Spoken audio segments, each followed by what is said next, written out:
Bus ದರವನ್ನು ಏರಿಕೆ ಮಾಡಿದ್ದಾರೆ. ಅದು ಕೂಡ ತಮಗೆ ತಿಳಿದಿರುವ ಹಾಗೆ 5ರಿಂದ 8% ಬಸ್ ದರವನ್ನು ಏರಿಕೆ ಮಾಡಿದ್ದಾರೆ. ಕೇಂದ್ರ ಸರ್ಕಾರ 3-4 ಬಾರಿ ಅಡುಗೆ ಅನಿಲ ನಮ್ಮದು ಮನೆಯಲ್ಲಿ ಉಪಯೋಗಿಸುವಂತಹ ಗ್ಯಾಸ್ ಇರ್ಬೋದು, ಹೋಟೆಲ್ಗಳಲ್ಲಿ ವಾಣಿಜ್ಯ ಇದರಲ್ಲಿ ಬಳಸುವಂಥ ಗ್ಯಾಸ್ ಇರ್ಬೋದು, ವಿಪರೀತ ಏರಿಕೆ ಮಾಡ್ತಾ ಇದೆ. ಈ ಎಲ್ಲ ಅಂಶ ಇಟ್ಕೊಂಡು ಇವತ್ತು ಪ್ರತಿಭಟನೆ ನಡೆಸ್ತಾ ಇದ್ದೇವೆ.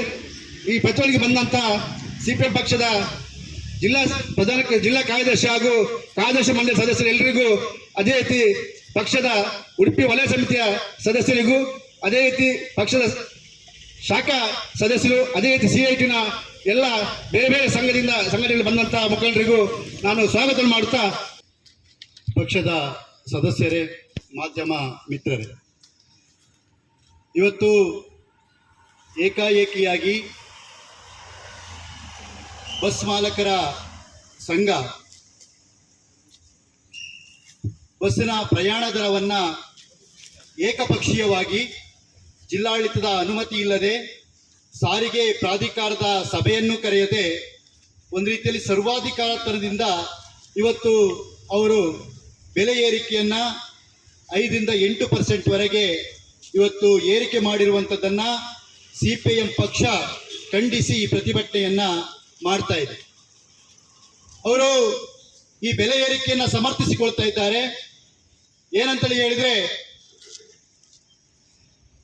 ಬಸ್ಸಿನ ಕೆಲವು ಬಿಡಿ ಭಾಗಗಳು, ನೌಕರರ ವೇತನಗಳು, ಇವೆಲ್ಲ ಕಾರಣದಿಂದ ನಮಗೆ ಇವತ್ತು ಬಸ್ಸನ್ನು ಓಡಿಸ್ಲಿಕ್ಕೆ ಸಾಧ್ಯ ಆಗದಂಥ ಪರಿಸ್ಥಿತಿಯಲ್ಲಿ ನಾವು ಇದ್ದೀವಿ ಅನ್ನುವಂಥ ಒಂದು ಸಮರ್ಥನೆಯನ್ನ ಮಾಡ್ಕೊಳ್ತಾ ಇದ್ದಾರೆ. ಆದರೆ ನಾವು ಇವತ್ತು ಕೇಳ್ತಿರುವಂಥದ್ದು, ಬೆಲೆ ಏರಿಕೆ ಎಲ್ಲ ರೀತಿಯಲ್ಲೂ ಕೂಡ ಆಗ್ತಿರುವಂಥದ್ದು ನಾವು ಒಪ್ತೀವಿ. ಆದರೆ ಇದೇ ಬಸ್ ಮಾಲೀಕರ ಸಂಘದ ಪ್ರಧಾನ ಹುದ್ದೆಯಲ್ಲಿರುವಂಥ ವ್ಯಕ್ತಿಗಳು ಬೆಲೆ ಏರಿಕೆ ಕಾರಣವಾಗ್ತಾ ಇರುವಂತ ಸರ್ಕಾರ ಏನಿದೆ, ಕೇಂದ್ರ ಸರ್ಕಾರ, ಅದರ ಸರ್ಕಾರವನ್ನ ಮತ್ತೆ ಆ ಪಕ್ಷವನ್ನ ಅಧಿಕಾರಕ್ಕೆ ತರಲು ಹಲವು ರೀತಿಯ ಪ್ರಯತ್ನಗಳನ್ನು ಮಾಡಿ ಅಧಿಕಾರಕ್ಕೆ ತಂದಿದ್ದಾರೆ. ಆದರೆ ಕೇಂದ್ರ ಸರ್ಕಾರದ ಬೆಲೆ ಏರಿಕೆ ನೀತಿಯ ವಿರುದ್ಧ ಎಂದೂ ಕೂಡ ಮಾತನಾಡೋದಿಲ್ಲ. ಅಂತೇಳಿದ್ರೆ, ಸಾರ್ವಜನಿಕರ ಹಿತಾಸಕ್ತಿಯನ್ನ ಕಡೆಗಣಿಸಿ ಸಾರ್ವಜನಿಕರ ಬಗ್ಗೆ ಕಾಳಜಿ ಇಲ್ಲದಂತ ವ್ಯಕ್ತಿಗಳು ಬಸ್ ಮಾಲಕರ ಸಂಘದ ಪ್ರಧಾನ ಹುದ್ದೆಯಲ್ಲಿ ಇವತ್ತು ಕೂಡ ಇದ್ದಾರೆ. ಅವರಿಗೆ ನಿಜವಾದ ಕಾಳಜಿ ಉಡುಪಿ ಜಿಲ್ಲೆಯ ಜನರ ಮೇಲೆ ಇದ್ದದ್ದೇ ಹೌದಾದ್ರೆ, ಅವರು ಕೇಂದ್ರ ಸರ್ಕಾರದ ವಿರುದ್ಧ, ಬೆಲೆ ಏರಿಕೆ ಕಾರಣವಾಗುವಂತ ಕೇಂದ್ರ ಸರ್ಕಾರ ವಿರುದ್ಧ ಪ್ರತಿಭಟನೆಯನ್ನ ಮಾಡಬೇಕು.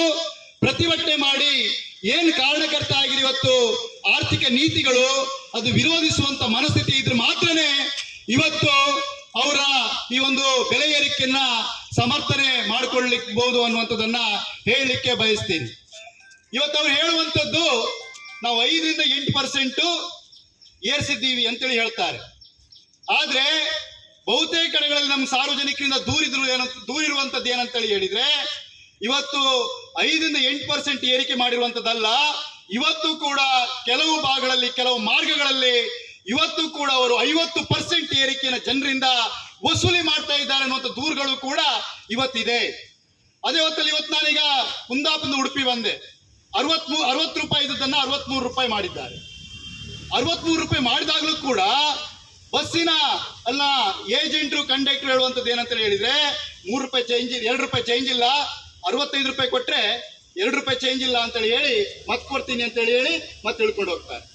ಅಂದ್ರೆ ಯಾವ ರೀತಿಯ ದರೋಡೆಯನ್ನ ಬಸ್ ಮಾಲಕರ ಸಂಘ ಸಾರ್ವಜನಿಕರ ಮೇಲೆ ಮಾಡ್ತಾ ಇದೆ ಅಂತೇಳಿ ಹೇಳಿದ್ರೆ, ಇವತ್ತು ಜನರಿಗೆ ಆದಾಯ ಒಂದು ಬದಿಯಲ್ಲಿ ಕಡಿತ ಆಗ್ತಾ ಇದೆ, ಬೆಲೆ ಏರಿಕೆ ಆಗ್ತಾ ಇದೆ.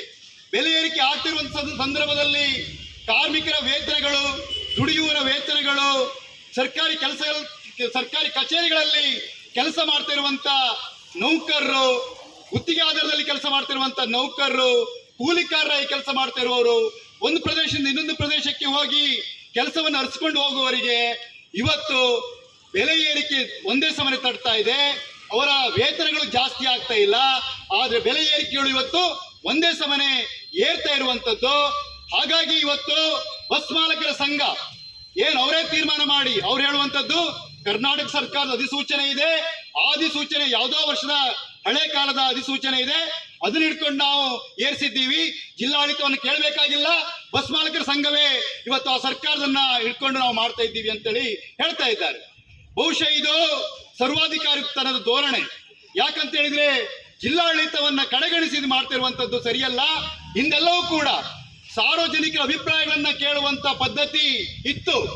ಬಸ್ ಮಾಲಕರು, ಸಾರಿಗೆ ಪ್ರಾಧಿಕಾರ, ಜಿಲ್ಲಾಡಳಿತ ಸೇರಿ ಸಾರ್ವಜನಿಕರ ಅಭಿಪ್ರಾಯವನ್ನ ಪಡೆದು ಆನಂತರ ಬೆಲೆ ಏರಿಕೆ ಮಾಡುವಂತ ಒಂದು ನಿಯಮ ಇತ್ತು. ಆದ್ರೆ ಆ ನಿಯಮವನ್ನ ಗಾಳಿಗೆ ತೂರಿ ಇವತ್ತು ನಾವ್ ಏನ್ ಮಾಡಿದ್ರು ಕೂಡ ಚಂದ ಅನ್ನುವ ರೀತಿಯಲ್ಲಿ, ಏನ್ ಮಾಡಿದ್ರು ಸರಿ ಅನ್ನುವ ರೀತಿಯಲ್ಲಿ ಜಿಲ್ಲಾಡಳಿತವನ್ನು ಕಡೆಗಣಿಸ್ತಾ ಇರುವಂತದ್ದು, ಸಾರಿಗೆ ಪ್ರಾಧಿಕಾರ ಇದ್ರೂ ಕೂಡ ಅದನ್ನ ಕಡೆಗಣಿಸ್ತಾ ಇರುವಂತದ್ದು ಸರಿಯಾದಂತ ವಿಚಾರ ಅಲ್ಲ. ನಾವು ಅದನ್ನು ಒಪ್ಪಲಿಕ್ಕೆ ಸಾಧ್ಯ ಇಲ್ಲ.